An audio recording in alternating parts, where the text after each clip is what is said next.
السلام علیکم ورحمۃ اللہ وبرکاتہ۔ ناظرین، استقبال ہے آپ کا ہمارے چینل الاخبار میڈیا پر۔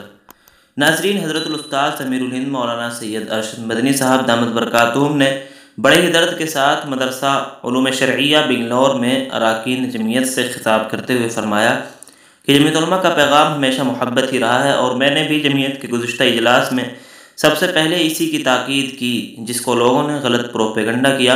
آج ہمارے ملک میں ہمارے پاس کوئی طاقت نہیں ہے، ساری طاقت ہے فرقہ پرستوں کے پاس ہے۔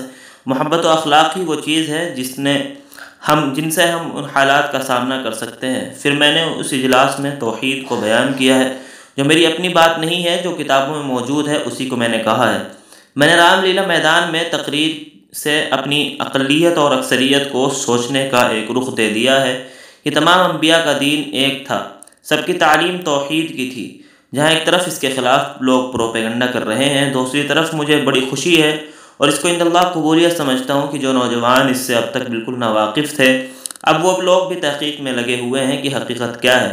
میں زندہ رہوں یا نہ رہوں، اس کے مفید ثمرات و نتائج انشاءاللہ آپ دیکھیں گے۔ پھر فرمایا کہ میں نے ملک کے باشندگان کو ایک رخ دے دیا ہے، اب آپ کی ذمہ داری ہے کہ آپ ان کتابوں کو، ان کی ویدوں کو جو اردو میں لکھی ہوئی ہیں، جن میں توحید کی تعلیم ہے، پڑھیں، اور پھر قرآن مجید کی صحیح تعلیم توحید کو آیات سے جوڑ کر لوگوں کے سامنے پیش کریں۔ اس سے لوگوں کو صحیح بات سمجھ میں آئے گی، لوگ توحید کو سمجھیں گے اور رسول اللہ کے اخلاق اور پیام محبت انسانوں تک پیش کریں۔